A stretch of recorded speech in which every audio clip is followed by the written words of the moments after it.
العالمين والصلاة والسلام على أشرف الأنبياء والمرسلين نبينا محمد وعلى آله وأصحابه وأتباعه بإحسان إلى يوم الدين. اللهم صل على محمد وعلى آل محمد كما صليت على إبراهيم وعلى آل إبراهيم إنك حميد مجيد. اللهم بارك على محمد وعلى آل محمد كما باركت على إبراهيم وعلى آل إبراهيم إنك حميد مجيد. رب اشرح لي صدري ويسر لي أمري واحلل عقدة من لساني يفقه قولي. سبحانك لا علم لنا إلا ما علمتنا إنك أنت العليم الحكيم.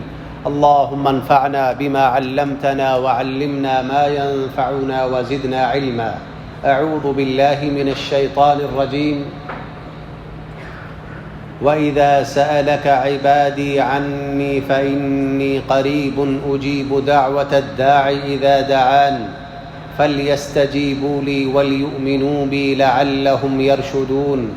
أحل لكم ليلة الصيام الرفث إلى نسائكم هن لباس لكم وأنتم لباس لهن.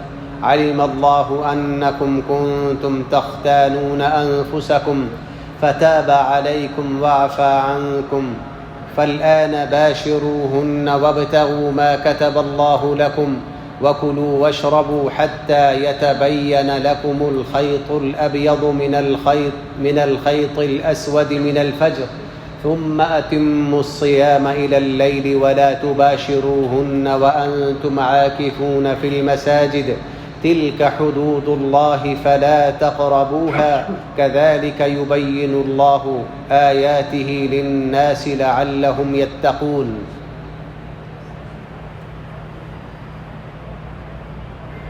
اور جب بھی میرے بندے آپ سے میرے بارے میں سوال کریں تو انہیں بتائیں کہ میں ان کے قریب ہوں. جب بھی وہ مجھے پکاریں میں ان کی پکار کا جواب دیتا ہوں اور انہیں چاہیے کہ وہ میری اطاعت کریں اور مجھ پر ایمان لائیں تاکہ وہ ہدایت یافتہ ہوں. روزوں کی رمضان کی راتوں میں آپ کے لیے یہ حلال کیا گیا اپنی عورتوں سے مباشرت کرنا. وہ آپ کے لیے لباس ہیں اور آپ ان کے لیے لباس ہیں. اللہ نے اس بات کو جان لیا کہ آپ اپنی جانوں کے ساتھ خیانت کرتے تھے تو اللہ نے آپ کی توبہ قبول کی اور آپ کو معاف کر دیا. اب آپ کے لیے یہ حلال ہے کہ آپ ان سے مباشرت کریں اور جو کچھ اللہ نے آپ کے لیے لکھ رکھا ہے اس کو آپ تلاش کریں اور کھائیں اور پئیں حتیٰ کہ صبح صادق جو ہے وہ رات سے ظاہر نہ ہو جائے فجر کے وقت، اور اس کے بعد رات تک اپنے روزے کو مکمل کرو. اور اعتکاف کی مسجد میں اعتکاف کی حالت میں خواتین سے مباشرت نہ کریں. یہ اللہ کی حدود ہے، ان کے قریب نہ جائیں. ایسے ہی اللہ تعالیٰ اپنی نشانیوں کو لوگوں کے لیے بیان کرتے ہیں تاکہ وہ تقوی اختیار کریں. محترم اور معزز سامعین، جو آیت کریمہ اللہ کی توفیق سے آج ہم پڑھنے جا رہے ہیں، اس کا موضوع ایک نہایت ہی اہم امر کے بارے میں ہے. وہ ہے دعا کرنا، اللہ کو پکارنا، اللہ سے مانگنا، اللہ سے طلب کرنا. آپ کو تعجب ہوگا کہ ان آیات میں روزوں کے مسائل بیان کیے جا رہے ہیں. اس سے پہلے جو 3 آیات گزر چکی ہیں وہ بھی ماہ رمضان کے روزے سے متعلق ہیں، اور اس آیت کے بعد بھی جو آیت ہے اس کا تعلق بھی روزے کی عبادت کے ساتھ ہے. اور روزوں سے متعلق آیات کے درمیان میں دعا سے متعلق آیت کا آنا اس بات کی دلیل ہے کہ دعا اور روزے کا بہت گہرا تعلق ہے. جس طرح قرآن کریم اور روزے کا گہرا تعلق ہے، اسی طرح دعا کا بھی روزے کی عبادت کے ساتھ نہایت گہرا تعلق ہے۔ اہل علم بیان فرماتے ہیں کہ اس مقام پر اس آیت کا جو کہ دعا سے متعلق ہے وارد ہونا اس بات کی قوی دلیل ہے کہ رمضان کے روزے اور دعا کی عبادت باہم مربوط ہیں، اور اللہ کے نبی صلی اللہ علیہ وسلم نے فرمایا کہ روزے دار کی دعا کو رد نہیں کیا جاتا۔ اور آپ اس بات کا بھی مشاہدہ کریں کہ یہ جو 3 آیات گزری ہیں ان کے بعد ان کے آخر میں اس آیت کا آنا اس بات کا اشارہ ہے کہ روزانہ روزہ رکھنے کی جو روزے دار کا آخری وقت ہے اس میں دعا کی قبولیت کا امکان زیادہ ہے۔ اسی لیے احکام صیام کے بعد یہ دعا کی آیت آئی ہے کہ روزے کی عبادت کے بعد افطاری کے وقت دعا کا قبول ہونا زیادہ اس بات کا امکان ہے۔ لہذا روزے دار کو کبھی بھی ان مقدس لمحوں میں اپنے آپ کو دعا سے محروم نہیں کرنا چاہیے۔ عام طور پر ماہ صیام کے دوران جو قبولیت دعا کے اوقات ہیں اس میں دیکھا گیا ہے کہ روزے دار غفلت کا شکار ہوتے ہیں، جیسے سحری کا وقت ہے۔ سحری کا وقت رمضان میں بھی اور رمضان کے علاوہ بھی دعا کی قبولیت اور اللہ کے قرب کا وقت ہے۔ اللہ تعالی آسمان دنیا پر نزول فرماتے ہیں اور پکار لگاتے ہیں کہ کوئی پکارنے والا ہے کہ میں اس کی پکار کو قبول کروں، کوئی طلب کرنے والا ہے میں اس کو عطا کروں، کوئی بخشش طلب کرنے والا ہے کہ میں اس کو معاف کر دوں۔ اگر یہ عام راتوں کا یہ حال ہے تو ماہ رمضان کی جو رات ہے وہ اس سے کہیں زیادہ افضل ہے۔ اسی طرح افطاری کا جو وقت ہے عام طور پر ہم افطاری کی اشیاء کی تیاری میں اتنے مشغول ہوتے ہیں کہ دعا سے محروم رہ جاتے ہیں۔ تو یہ ذہن میں رکھیے کہ رمضان میں دعا کی قبولیت کے اوقات میں اپنے آپ کو مشغول مت کریں۔ اللہ فرماتے ہیں وَإِذَا سَأَلَكَ عِبَادِي عَنِّي فَإِنِّي قَرِيب، جب بھی اے نبی جب آپ سے میرے بندے میرے بارے میں سوال کریں اور آپ انہیں بتائیے کہ میں قریب ہوں۔ اللہ کے نبی صلی اللہ علیہ وسلم کی حدیث ہے کہ اللہ کے نبی کے اصحاب نے اللہ کے رسول سے پوچھا اقریب ربنا فنناجیہ ام بعید فننادیہ، اے اللہ کے رسول ہمیں بتائیے کہ ہمارے رب ہمارے اللہ ہمارے قریب ہیں کہ ہم ان سے سرگوشی کریں، یا وہ ہمارے دور ہیں ہم سے دور ہیں کہ ہم اونچی آواز سے اللہ کو پکاریں۔ قریب ہیں تو سرگوشی، چونکہ سرگوشی تب ہوتی ہے جب کوئی شخص آپ کے قریب ہے، جب کوئی دور ہے تو سرگوشی سے اس سے مخاطب ہونا ممکن نہیں، بلکہ اس کو پکارنا اور اونچی آواز سے بلانا پڑتا ہے۔ جب اللہ کے نبی سے یہ سوال ہوا تو اس کا جواب اللہ نے خود دیا کہ اے نبی جب میرے بارے میں میرے بندے آپ سے پوچھیں تو انہیں یہ کہیں کہ انی قریب، میں قریب ہوں، میں دور نہیں ہوں۔ وَإِذَا سَأَلَكَ عِبَادِي عَنِّي، جب میرے بندے آپ سے پوچھیں فَإِنِّي قریب، میں قریب ہوں۔ عبادی کا مطلب کیا ہے؟ قرآن کریم میں یہ لفظ مفرد بھی آیا ہے، جمع بھی آیا ہے۔ عبد کی جمع ہے یہ بندہ، اور عباد سے مراد ہے میرے بندے۔ لیکن عبد کی 2 طرح کی جمع قرآن میں آئی ہے، ایک ہے عباد، اس سے مراد ہے بندے، اور ایک لفظ آیا ہے عبید۔ عباد اور عبید میں فرق کیا ہے؟ عام طور پر دیکھا گیا ہے کہ جہاں لفظ عبید آیا ہے ان سے مراد سارے انسان ہیں، اور جہاں لفظ عباد آیا ہے اس سے مراد مومن اور مسلمان ہیں۔ اسی لیے قرآن کے متعدد مقامات پر لفظ عباد کو اللہ نے اپنی طرف اس کی نسبت کی ہے، اور یہاں بھی ایسا ہی ہے، عبادی، میرے بندے۔ کفار کے لیے، مشرکین کے لیے اللہ عباد ہی نہیں کہ وہ اللہ کے بندے نہیں ہیں۔ بندے سے مراد یہ ہے کہ جو مطیع ہو، جو فرمانبردار ہو، جو بات کو سن کر عمل کرنے والا ہو۔ اور عبید سے مراد تمام کے تمام انسان ہیں، اس میں مسلم بھی شامل ہیں اور کافر بھی ہیں۔ ایک دوسرے مقام پہ اللہ فرماتے ہیں ان عبادی لیس لک علیہم سلطان۔ جب ابلیس نے اللہ سے کہا کہ میں تیرے بندوں کو گمراہ کروں گا، تو اللہ نے فرمایا ان عبادی لیس لک علیہم سلطان، جو میرے بندے ہوں گے، جو مومن اور مسلمان ہوں گے، وہ تیری پہنچ سے باہر ہیں، تیری رسائی ان تک نہیں ہے، وہ مومن ہے، وہ مسلمان ہے۔ اور ایک اور مقام پہ اللہ فرماتے ہیں وعباد الرحمن الذین یمشون علی الارض ہونا واذا خاطبهم الجاہلون قالوا سلاما۔ تو جہاں بھی عباد آیا اللہ نے ان کی نسبت اپنی طرف کی، عباد سے مراد ہے مومن اور مسلمان، لیکن عبید سے مراد ہے ہر بندہ۔ بظاہر ان کا مادہ ایک ہی ہے، لیکن عباد وہ ہیں جو خوشی سے اللہ کی بندگی کرتے ہیں، جو تعظیم سے اللہ کی بندگی کرتے ہیں، اور عبید وہ ہیں جو مجبور ہیں، وہ اللہ کے بندے ہیں۔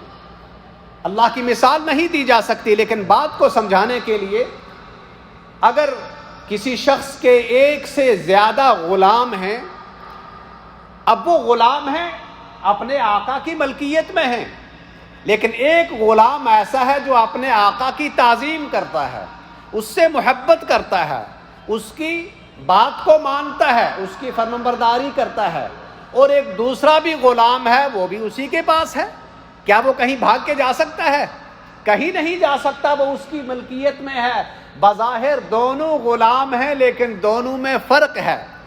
ایک کا تعلق محبت اور تعظیم اور اتباع کے ساتھ ہے، جبکہ دوسرا مجبوری سے اس کی ملکیت میں ہے۔ یہی فرق ہے عباد اور عبید میں۔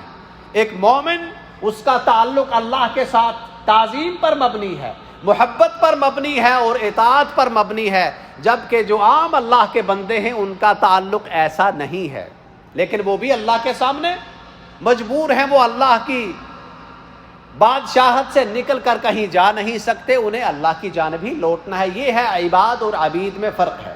وَإِذَا سَأَلَكَ عِبَادِي عَنِّي فَإِنِّي قَرِيبٌ۔ اے نبی، جب آپ سے میرے بندے میرے بارے میں پوچھیں، یہاں عبادی سے مراد مومن اور مسلمان ہے، اس لیے کہ پوچھنے والے بھی صحابہ تھے، مومن اور مسلمان تھے، اس لیے کہ جب میرے بندے آپ سے پوچھیں تو انہیں بتائیے کہ میں قریب ہوں۔ قرآن کریم میں لفظ سوال متعدد مقام پر آیا ہے۔ جہاں بھی سوال کا لفظ آیا ہے تو اللہ نے نبی سے یہ کہا کہ اے نبی، آپ ان کو یہ جواب دیں۔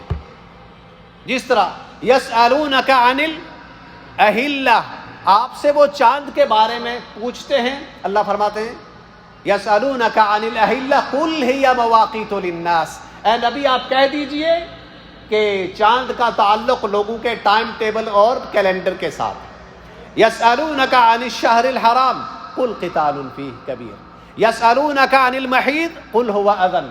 یعنی جہاں بھی یسألون کا لفظ آتا ہے اللہ نبی سے کہتے ہیں کہ نبی آپ ان کو یہ جواب دیجئے۔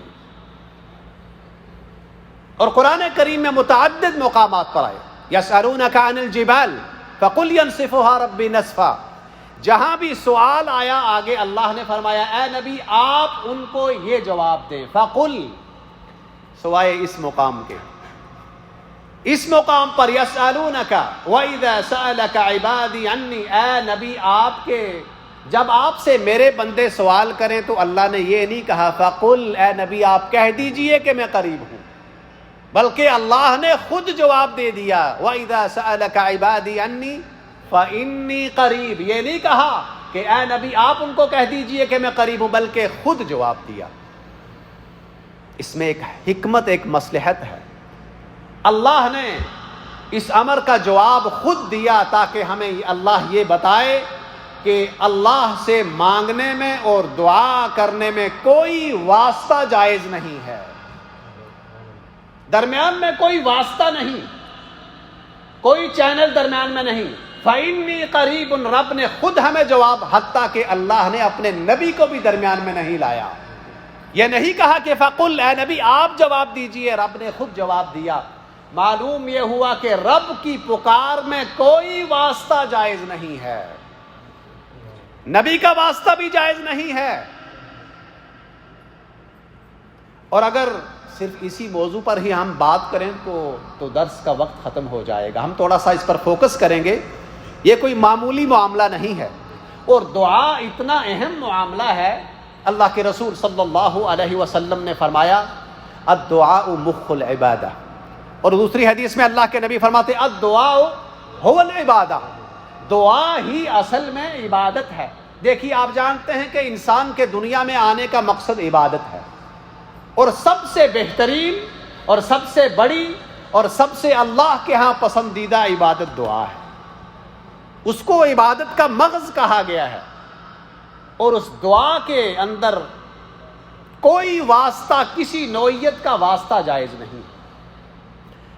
آپ سمجھتے ہوں گے یا آپ کے ذہن میں یہ سوال آ سکتا ہے کہ دعا سب سے بڑی عبادت کیوں ہے؟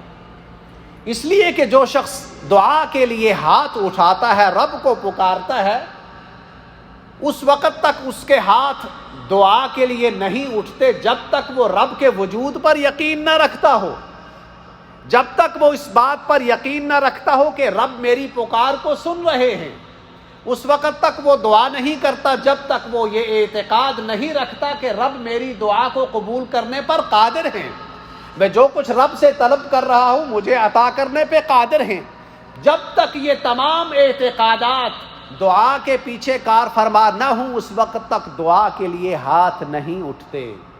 اور دعا میں انسان اپنی عاجزی کا اظہار کرتا ہے، اپنی انکساری کو ظاہر کرتا ہے، اپنی حاجت کا اظہار کرتا ہے، اور یہی تمام امور اللہ کے ہاں پسندیدہ ہیں۔ لہذا دعا بہت اہم عبادت ہے۔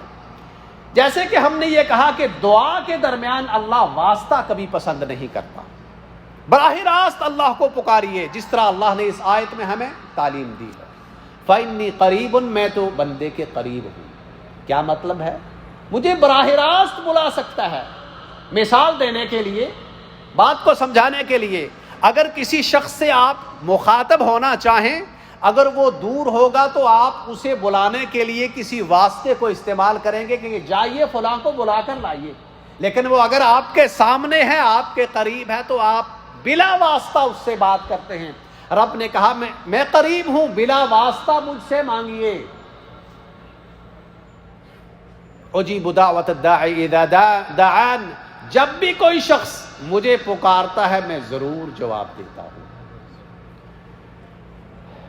اس آیت کے اندر اس بات کی نفی ہے کہ اللہ تک رسائی حاصل کرنے کے لیے کسی پوپ کی ضرورت نہیں ہے، کسی پادری کی ضرورت نہیں ہے، کسی پنڈت کی حاجت نہیں ہے، نہ ہی کسی پیر کی حاجت ہے کہ وہ اللہ کے قریب لے جائے گا ہمیں، نہ کسی مولوی کی ہمیں ضرورت ہے، نہ کسی امام سے دعا کرانے کی ضرورت ہے۔ فَإِنِّي قَرِيبٌ، میں قریب ہوں۔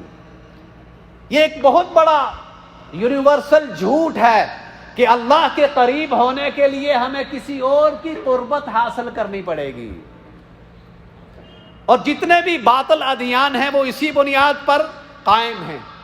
عیسائیت بھی لوگوں کو اسی بنیاد پر گمراہ کرتی ہے۔ نہیں، آپ براہ راست رب تک نہیں جا سکتے، پہلے چرچ میں جائیے، پنڈت کی قربت، اس پادری کی قربت حاصل کیجئے، وہ اللہ سے کال ملائے گا۔ مندر میں بھی یہی کچھ ہوتا ہے، اور افسوس کے ساتھ آج مساجد میں بھی ایسے ہی ہو رہا ہے۔ خانقاہیں بھی اسی لیے بنی ہیں کہ لوگوں کو اللہ تک پہنچانے کے لیے۔ فَإِنِّي قَرِيبٌ، رب کہتا ہے کسی واسطے کی ضرورت نہیں۔ ہم خود سنتے ہیں، ساری زبانیں سنتے ہیں، اور ہر کسی سے سنتے ہیں ہم۔ میرا سوال ہے، کیا اللہ صرف مومن اور مسلمان کی سنتا ہے یا سب کی؟ صرف سنتا ہے یا قبول بھی کرتا ہے؟ قبول کرتا ہے۔ کافر کی دعا قبول کرتا ہے اللہ؟ بتائیے، نہیں قبول کرتا۔ قرآن کہتا ہے کہ اللہ کافر کی دعا بھی سنتا ہے، اس کی قبول بھی کرتا ہے۔ فَإِذَا رَكِبُوا فِي الْفُلْكِ دَعَوُا اللَّهَ مُخْلَصِينَ لَهُ الدِّينَ فَلَمَّا نَجَّاهُمْ إِلَى الْبَرِّ إِذَا هُمْ يُشْرِكُونَ، کہ جب کبھی کافر اور مشرک کشتی پر، جہاز پر سوار ہوتے ہیں اور طوفان کے ڈر سے، ڈوبنے کے ڈر سے ہمیں پکارتے ہیں تو ہم ان کو نجات دے دیتے ہیں ان کی دعا سن کر۔ فَلَمَّا نَجَّاهُمْ إِلَى الْبَرِّ، جب ہم ان کی پکار سن کے دعا کو قبول کر کے انہیں طوفان سے نجات دے دیتے ہیں، اذا ہم یشرکون، پھر اپنی پرانی عادت کی طرف لوٹ آتے ہیں، شرک کرتے ہیں۔ معلوم یہ ہوا کہ اللہ مشرک کی دعا بھی سنتا ہے، اور خاص طور پر اگر کوئی شخص مظلوم ہو، وہ کافر ہو مسلم ہو، اللہ مظلوم کی دعا ضرور سنتے ہیں، بد دعا بھی سنتے ہیں۔ کہنے کا مقصد یہ ہے کہ اللہ ہر کسی کا سنتے ہیں۔ جو کہتا ہے کہ نہیں، اللہ کو سنانے کے لیے آپ کو کسی واسطے کی ضرورت ہے، جس طرح مثال دیتے ہیں کہ کسی ملک کے سربراہ تک پہنچنے کے لیے وزیر کی خدمت حاصل کرنی پڑتی ہے، کسی مشیر تک پہنچنا پڑتا ہے، کتنی حقیر مثال دیتے ہیں اللہ کے لیے۔ ایک حقیر مخلوق کی مثال اللہ کے لیے دیتے ہیں۔ اللہ خود کہتا ہے میں قریب ہوں، خود سنتا ہوں میں۔ ایک اور آپ سے سوال ہے کہ اللہ قریب ہیں ہم سے یا دور ہیں؟ یہاں اللہ فرماتے ہیں ہم تو آپ کے قریب ہیں، اور دوسرے مقام پر اللہ کہتا ہے الرحمن علی العرش استوى، رحمان اپنے عرش پر مستوی ہیں۔ تو قریب، ایک مقام پر اللہ کہتے ہیں میں قریب ہوں، اور دوسرے مقام پر کہتے ہیں میں عرش پر ہوں۔ نحن اقرب الیہ من حبل الورید، اللہ قریب بھی ہے اور بلند بھی ہے۔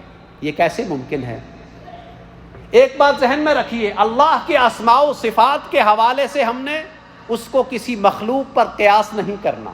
لیس کمثلہ شیء، لیس کمثلہ شیء، اللہ کی مثال کوئی نہیں ہے۔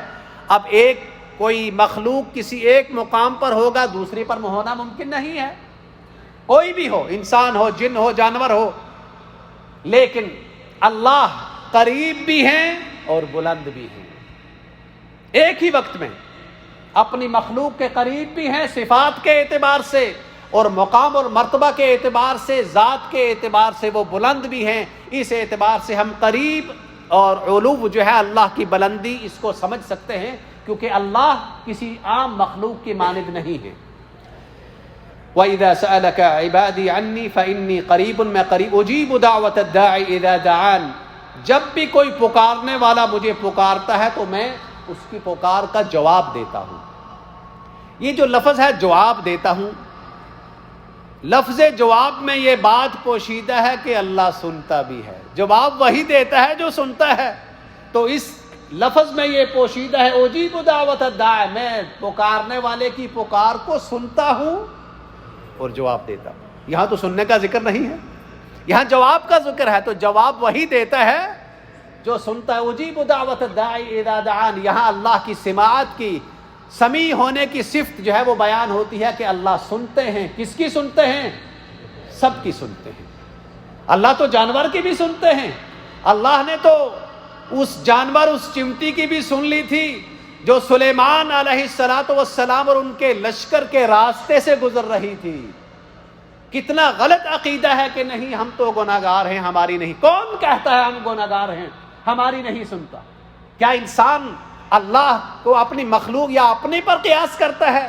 وہ خالق ہے، وہ مالک ہے، وہ رحیم ہے، وہ ودود ہے، وہ سنتا ہے۔ اب آپ کے ذہن میں یہ آئے گا اگر سنتا ہے تو ہر کسی کی قبول کیوں نہیں کرتا؟ قبول اس لیے نہیں کرتا، بعض اوقات آپ خود رکاوٹ ہیں دعا کی قبولیت میں۔ رکاوٹ کیا ہے کہ آپ کوئی ایسا کام کر رہے ہیں کہ جس سبب سے آپ کی دعا قبول نہیں ہو رہی، آپ کا کھانا پینا حلال نہیں ہے، حرام کمائی ہے آپ کی، آپ اللہ سے دور ہیں، اللہ اور اللہ کے مابین رکاوٹ آپ نے غفلت کی قائم کر رکھی ہے۔ اللہ تو سنتا ہے، قبول بھی کرتا ہے، لیکن آپ خود رب سے غافل ہیں۔ اور بعض اوقات اللہ سنتا بھی ہے لیکن وہ خود نہیں قبول کرتا، چونکہ قبول کرنے میں آپ کے لیے خیر نہیں ہے۔ مثال دے کر بات سمجھاتا ہوں تاکہ آپ کو بات سمجھ آ جائے۔ وَلِلَّهِ الْمَثَلُ الْأَعْلَىٰ، اللہ کی بہت بلند و بالا مثال ہے بات کو سمجھانے کے لیے۔ کئی دفعہ آپ کے بچے آپ سے کوئی فرمائش کرتے ہیں، کسی چیز کی فرمائش کرتے ہیں، مجھے یہ چاہیے، بہت اصرار کرتے ہیں، روتے ہیں، چلاتے ہیں، سب کچھ کرتے ہیں، لیکن آپ وہ چیز ان کو نہیں دیتے۔ کیوں نہیں دیتے؟ کیا بچے سے آپ کو محبت نہیں ہے؟ کیا آپ کے دل میں بچے کے لیے شفقت ہے یا نہیں؟ آپ وہ چیز اسے خرید کر دے جو ہے وہ دینے پر قادر بھی ہیں، لیکن پھر بھی وہ چیز آپ اس کو نہیں دیتے. کیوں؟ بچہ سمجھتا ہے ہمارے ابا ہماری بات نہیں مان رہے، فلاں کے ابا بہت اچھے ہیں، جو بھی مانگتا ہے لا دیتے ہیں، ہمارے ابا ہمیں نہیں دیتے. کیوں؟ وہ چیز اس کو دینے میں اس کے لیے شر کا باعث ہے. ہماری مثال بھی ایسے ہی ہے، اس لیے کہ ہم کوئی چیز اس کو اچھی سمجھ کر اللہ سے طلب کرتے ہیں، ہم نہیں جانتے کہ وہ ہمارے لیے بری ہے. جس طرح وہ چھوٹا بچہ نہیں سمجھتا کہ یہ چیز ہم جو طلب کر رہے ہیں ہمارے لیے نقصان کا باعث ہے، فائدے کے باعث نہیں، لیکن بچہ چاہتا ہے مجھے مل جائے، باپ نہیں لے کے دے رہا. یہ دشمنی نہیں، یہ شفقت ہے. جب اللہ ہماری کوئی دعا قبول نہیں کرتے تو یہ اللہ ہم سے محبت کرتے ہیں، اس محبت کے سبب سے ہماری دعا نہیں قبول کر رہے، کیونکہ وہ دعا کی قبولیت ہمارے حق میں بہتر نہیں ہے. وَعَسَىٰ أَن تَكْرَهُوا شَيْئًا وَهُوَ خَيْرٌ لَكُمْ. بعض اوقات آپ کسی چیز کو ناپسند کرتے ہیں لیکن وہ آپ کے حق میں بہتر ہے. وَاللَّهُ يَعْلَمُ وَأَنْتُمْ لَا تَعْلَمُونَ. آپ پردے کے پیچھے نہیں دیکھ سکتے، آپ کے پاس غیب کا علم نہیں ہے. یہ نعمت جس کو آپ طلب کر رہے ہیں آپ کے لیے مصیبت اور ہلاکت کا سبب بن سکتی ہے. یہ سبب ہے کہ اللہ بعض اوقات ہماری دعاؤں کو قبول نہیں کرتے. وَإِذَا سَأَلَكَ عِبَادِي عَنِّي فَإِنِّي قَرِيبٌ أُجِيبُ دَعْوَةَ الدَّاعِ إِذَا دَعَانِ. میں جب کوئی پکارنے والا مجھے پکارتا ہے تو میں جواب دیتا ہوں. اس آیت کا کیا مفہوم ہے؟ کہ جب میرے علاوہ کسی اور کو پکارتا ہے تو میں جواب نہیں دیتا. اجیب دعوت الداعی اذا دعانی. جب میرا بندہ مجھے پکارتا ہے تو میں جواب دیتا ہوں، میں پکار سن کر قبول کرتا ہوں، جواب بھی دیتا ہوں. اذا دعانی، جب مجھے بلاتا ہے. جب کوئی وسیلہ ڈھونڈتا ہے تو میں جواب دینے کی گارنٹی نہیں ہے. اذا دعانی، جب مجھے پکارتا ہے. اس میں بھی تاکید ہے کہ براہ راست رب کو پکارا جائے. جب مجھے پکارتا ہے تو میں جواب دیتا ہوں. جب کسی پنڈت کے پاس جاؤ گے، پادری کے پاس جاؤ گے اور قبولیت رب سے طلب کر رہے ہو، رب تب قبول کرے گا جب براہ راست رب کو پکارا جائے. اور یہ بڑے افسوس کی بات ہے کہ آپ آج دین کے تاجروں نے، دین کے نام پر تجارت کرنے والوں نے بندے اور اللہ کے مابین رکاوٹیں کھڑی کی ہوئی ہیں کہ تاکہ کوئی شخص براہ راست اللہ کے پاس نہ جائے، ہم سے گزر کر جائے، ہمارا پیٹ بھر کے جائے. اسی لیے متعدد یا مختلف قسم کی احادیث گھڑ رکھی ہیں انسان کو اللہ سے دور کرنے کے لیے. کہ آدم نے بھی جب اللہ سے دعا کی تھی، آدم سے غلطی ہو گئی، جب رب سے دعا کی تو اللہ کے نبی کا واسطہ دے کر دعا کی تھی. آدم کو عرش پر اللہ کے نبی کا نام لکھا ہوا دکھائی دیا تو آدم نے کہا اے اللہ مجھے اپنے پیارے نبی محمد کے صدقے سے میری دعا قبول کر لے. یہ حدیث بنا رکھی ہے کہ آدم بھی اس وقت تک دعا قبول نہیں ہوئی جب نبی کا صدقہ نہیں دیا. یاد رکھیے آج کسی کے صدقے سے دعا کرنا شرک ہے، اللہ کی نافرمانی ہے اور اللہ کے ہاں سب سے ناپسندیدہ عمل ہے. کسی کا واسطہ نہیں دے سکتے. اور یہ جملہ کہنا شریعت اسلامیہ کے خلاف ہے. اے اللہ اپنی نبی کی صدقے میری دعا قبول کر. نبی کا صدقہ، اس سے بڑا شرک کیا ہے؟ یہی تو مکہ کے مشرکین کا شرک تھا کہ اللہ کے درمیان سفارشوں کو لاتے تھے. ہؤلاء شفعاؤنا عند اللہ، ہم ان کی پرستش نہیں کرتے، ان کو رب کے ہاں سفارشی بناتے ہیں. اگر پتھر کو سفارشی بنایا جائے تو وہ شرک ہے، اور اگر ملا کو بنایا جائے یا پادری کو بنایا جائے تو یہ توحید ہے کیا؟ کوئی سفارش نہیں اللہ کے سامنے، براہ راست اللہ سے دعا کی جائے. یہ اللہ دعا پسند کرتے ہیں، یہ قبول کرتے ہیں. کسی کے صدقے سے میری دعا قبول فرما. اور ایک بات یاد رکھیے، اس میں گستاخی ہے، اس میں شرک ہے، ذات الہی کی اہانت ہے کہ آپ کہتے ہیں اے اللہ میں فلاں کی طرف سے آیا ہوں، میری دعا قبول کر. یہی مطلب ہے نا اس کا. آپ جب دنیا میں کسی سے سفارش کراتے ہیں، اس کے پاس کس کی سفارش لے کر جاتے ہیں؟ یا اس سے بڑے بندے کی سفارش لے کر جاتے ہیں، یا اسی کے لیول کے بندے کی لے کر جاتے ہیں، اس سے ادنا آدمی کی سفارش نہیں لے کر جاتے۔ کیا اللہ کے برابر کوئی ذات ہو سکتی ہے؟ کیا اللہ سے بلند ہو سکتی ہے؟ معلوم یہ ہوا کہ اللہ کے اور بندے کے درمیان کوئی سفارش نہیں۔ اس کا مطلب یہ نہیں کہ ہم سفارش کا انکار نہیں کرتے، سفارشیں ہوں گی، لیکن کب؟ قیامت کے دن۔ کوئی یہ نہ کہہ دے کہ مولوی صاحب نے سفارش کا انکار کر دیا۔ ہم دعا کے اندر سفارش کا انکار کر رہے ہیں، قیامت کے دن اللہ کے نبی سفارش کریں گے، ساری انسانیت کی سفارش کریں گے، حافظ قرآن بھی بخشش کا سبب بنے گا، شہید بھی سفارش کرے گا۔ میں دعا کی بات کر رہا ہوں، دعا کے معاملے میں کسی کا واسطہ اور سفارش جائز نہیں ہے۔ کچھ لوگوں نے یہ تصور پھیلا رکھا ہے کہ عربی زبان میں دعا کرنا بڑا ضروری ہے۔ ہم سمجھتے ہیں ارے ہمیں تو دعائیں نہیں آتی، مولوی صاحب کے پاس جاتے ہیں، جی آپ دعا کر دیجئے، ہمیں تو دعا ہی نہیں آتی۔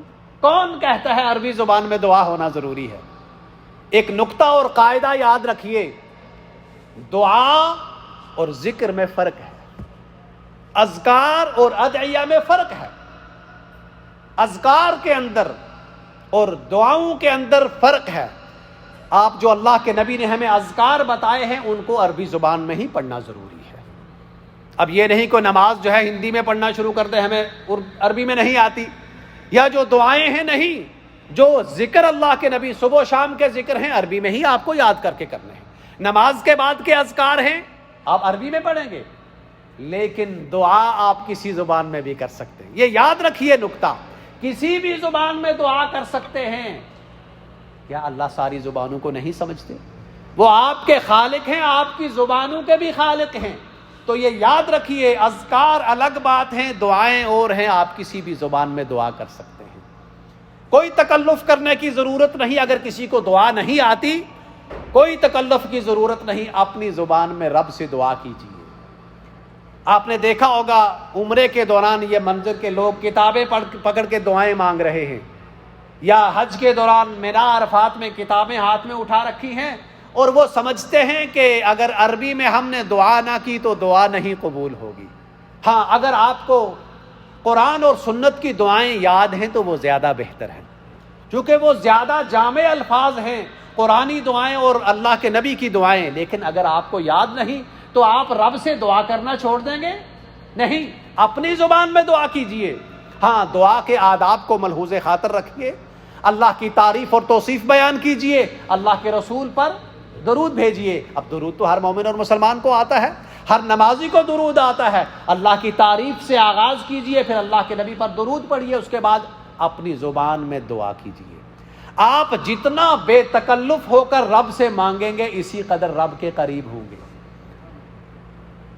آپ میں سے کوئی یہ کہہ سکتا ہے کہ مجھے دعا کرنے کا طریقہ نہیں آتا؟ آپ دعا کرنا ایک چھوٹے بچے سے سیکھیے۔ جو بچہ اپنی ماں سے ضد کرتا ہے، جو اپنے باپ سے لپٹ کر اس سے مانگتا ہے، وہی دعا کا طریقہ ہے اللہ سے۔ اسی انداز سے رب سے بے تکلف ہو کر مانگیے، جو آپ کے جی میں ہے رب کے سامنے رکھیے۔ اپنے تکالیف، کیا اللہ نہیں جانتا آپ کے دل میں کیا ہے؟ وہ جانتا ہے، لیکن وہ آپ کی عاجزی چاہتا ہے، وہ آپ کی انکساری کو دیکھنا چاہتا ہے۔ کیوں؟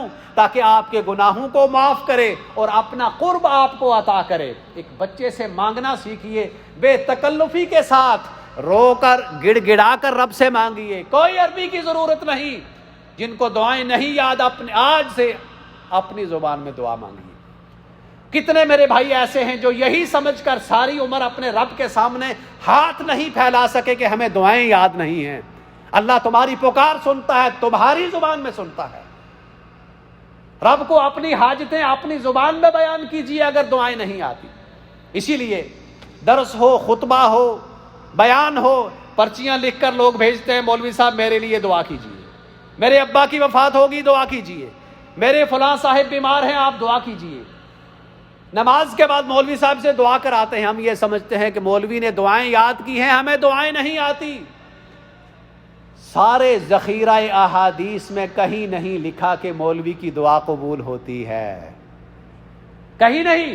یہ لکھا ہے کہ مسافر کی دعا قبول ہوتی ہے، مظلوم کی دعا قبول ہوتی ہے، والدین کی دعا اولاد کے حق میں قبول ہوتی ہے، اولاد کی دعا والدین کے حق میں قبول ہوتی ہے، کہیں نہیں لکھا کہ مسجد کے ملا کی دعا تمہارے حق میں قبول ہوتی ہے۔ خود کی بھی کیوں نہیں دعا کرتے آپ؟ رب قریب ہیں، ساری دعائیں سنتے ہیں، ساری پکار سنتے ہیں، اس کے قریب ہو، وہ آپ کو قریب دیکھنا چاہتا ہے۔ آج کے بعد ہر آدمی دعا کے لیے خود ہاتھ اٹھائے، عربی میں نہیں آتی، اپنی زبان میں اللہ سے دعا کرے۔ اجیب دعوت الداعی اذا دعان، اور واسطے کے بغیر دعا کرے۔ کسی کا واسطہ دینا، نبی کا واسطہ، جبریل کا واسطہ دینا بھی جائز نہیں، براہ راست اللہ کو پکاریے۔ اللہ نے حضرت آدم سے لے کر اللہ کے نبی صلی اللہ علیہ وسلم تک اکثر انبیاء کی دعاؤں کو قرآن میں ذکر کیا ہے۔ کوئی واسطہ ہے اس میں؟ جو کمبخت یہ کہتا ہے کہ آدم نے نبی محمد کے واسطے سے دعا کی تھی، اسے قرآن میں آدم کی دعا نہیں نظر آتی؟ ربنا ظلمنا انفسنا وان لم تغفر لنا وترحمنا لنكونن من الخاسرین، کہاں ہے کسی کا واسطہ؟ جتنی بھی دعائیں قرآن کریم میں انبیاء کی ہیں ان میں کوئی واسطہ نہیں، اور انبیاء سے بہتر رب کو کوئی نہیں پکار سکتا۔ اب آپ یہ کہہ سکتے ہیں کہ وہ تو نبی تھے، ان کی تو براہ راست سنتا ہے۔ اللہ اس بات کا جواب دیتا ہے انی قریب اجیب دعوت الداعی اذا دعان، جب مجھے پکارو گے بلا واسطہ تو میں آپ کی دعا کو سن کر اس کا جواب دوں گا۔ فَلْيَسْتَجِيبُوا لِي وَلْيُؤْمِنُوا بِي لَعَلَّهُمْ يَرْشُدُونَ، اگر آپ یہ چاہتے ہیں کہ دعا قبول ہو تو اس کے لیے دو کام آپ کو کرنے پڑیں گے۔ ایک کام یہ ہے فَلْيَسْتَجِيبُوا لِي، وہ میری بات کا بھی جواب دیں دعا کرنے والے، یہ معاملہ ایک طرفہ نہیں چلے گا۔ فَاذْكُرُونِي أَذْكُرْكُمْ، آپ ہمیں یاد کریں گے، ہم بھی آپ کو یاد کریں گے، یہاں بھی وہی معاملہ ہے۔ فَلْيَسْتَجِيبُوا لِي وَلْيُؤْمِنُوا بِي، اگر چاہتے ہیں کہ دعائیں قبول ہوں تو قبولیت دعا کے لیے یہ شرط ہے فَلْيَسْتَجِيبُوا لِي، جو ہم نے آپ کو حکم دیے ہیں، جو شریعت آپ کو عطا کی ہے اس کو قبول کریں، میری بات کو آپ مانیں۔ فَاذْكُرُونِي أَذْكُرْكُمْ، میں بھی آپ کی دعائیں سنوں گا۔ جب کہیں پھنس جائیں تو ہاتھ اٹھا لیتے ہیں، ورنہ ساری عمر رب سے غافل رہتے ہیں۔ فَلْيَسْتَجِيبُوا لِي، چاہتے ہو کہ رب دعائیں قبول کرے، آپ کو اللہ کی بات ماننا پڑے گی، اللہ کی اطاعت کرنا پڑے گی۔